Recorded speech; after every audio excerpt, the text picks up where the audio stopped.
Alright, 2003 ZZR 1200. So, RNG, this is their little frame slider set.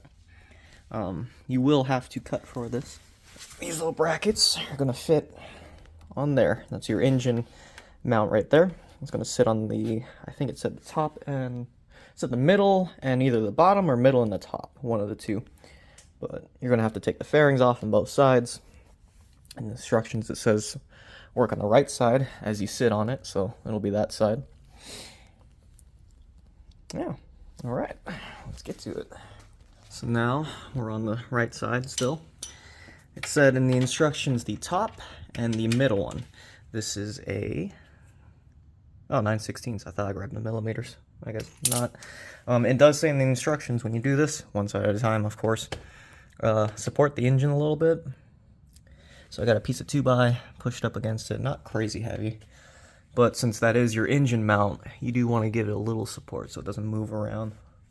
Something else that'll help is in the instructions, it does say to take the lower oil cooler out, so it's one bolt there, one bolt there. There's another bolt here on the back side by your headers here, but I didn't plug that in, I think, from last install. Nope. So I got lucky here, as in I get to do this the easy way. So by taking this oil cooler out, you can get to the top mount here.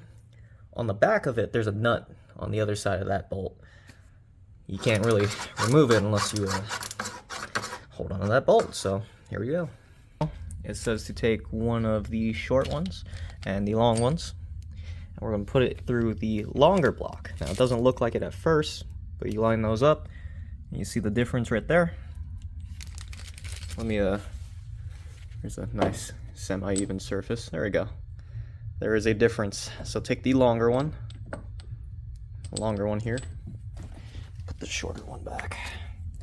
Longer one, and these guys. And we'll head over here. So now it says to take the longer one of the two, pass it through the top mount here, through that arm, through that hole. There we go. And that's, you get the bolt from the longer one of the two. Get the bolt, put it on there, and then do the same with the other side. There we go. That one is also a pain in the butt to get to because it's hiding behind everything, so you really got to come in at a real low angle to get into that. But that's what it's going to end up looking like. Yeah.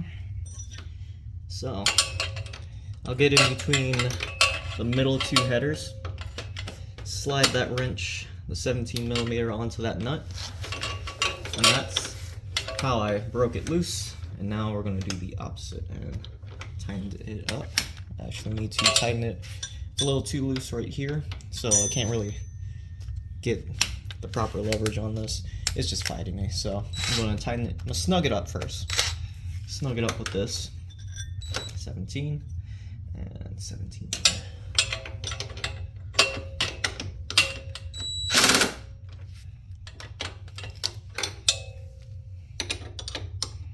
Yep, that's enough snug for me.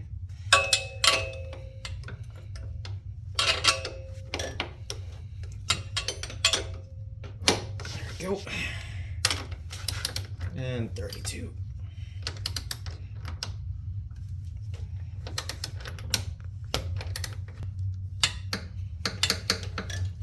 Thank you. On this side, since the nut, I guess, sits in some kind of thing,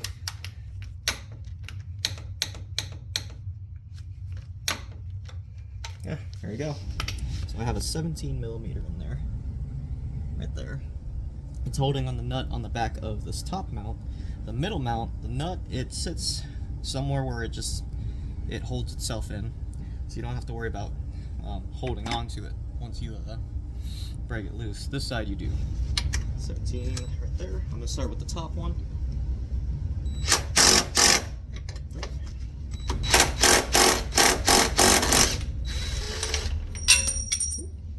So, on the back of the top one, you have a little plate. Do not forget that plate. Here's your nut. There's your plate. Now, the middle one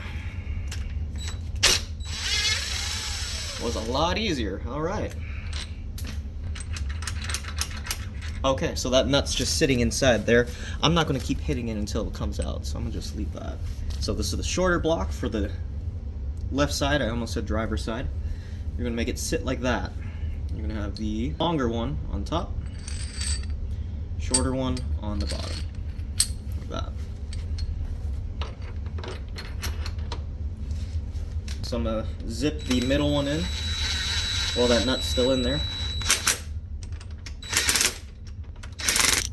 And now, plate first. Oh, this side's so much more room. The other side is a little bit of a pain because of those headers.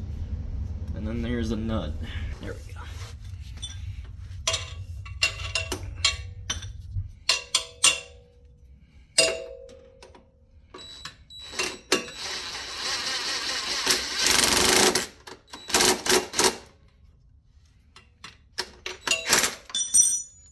There we go. Set it for 32 pounds, 32 foot-pounds of torque.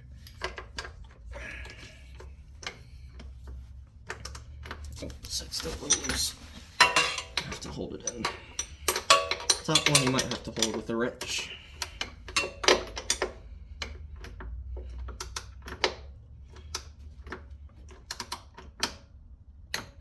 There we go, 32.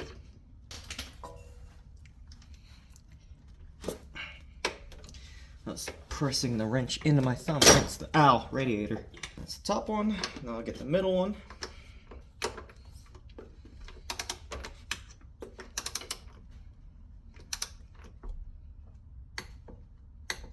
There you go. That's how you get the mounts on. Now, I did the push pin there. Kind of have it aligned somewhat to a degree. There we go. See how those line up? Now, I would line this up here best you can, but I can't do anything here because I have the bolt on the other side and it's hitting. So, just kind of give it a little impression there with the paint pen, because I put a paint pen marked on the other side of this, so that way you have a idea of where to start drilling. So I got a little pilot hole. Ain't gonna be pretty, ain't the best right now. I don't have a drill bit, or sorry, a hole saw or nothing like that. I'm just grinding out till I get there. But if you're also in this situation and you don't want to go buy the right tool, I'm gonna try this. Since this washer is only a little bit wider than the actual shaft of this, only a little bit, give it a nice little clearance. I'm going to put this here, trace this against the fairing, and give it a nice little hole, and hopefully don't accidentally let my bit walk off on me and whoop. But yep, that's the goal. Well, you see, what happened was... So what I would suggest, though, I thought I got it right, but I did not. Installing the fairing all the way. All the fasteners. I just put the pins in thinking it was good enough. I forgot this side's got a little bit of wonkiness going on. I won't get into the details of it, but as you can see, I'm using the washer to kind of be like the clearance thickness of this. As you can see, I am off a little bit. A lot bit. So, I would, if I were you, learn from my mistakes here. And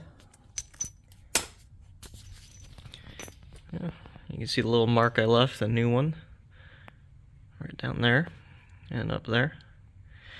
Yeah, learn from my mistakes and just install the whole thing all the way. All right, so on this side I was off from the center by about a thumb and a half. As you can see, you can barely see anything. So if you end up,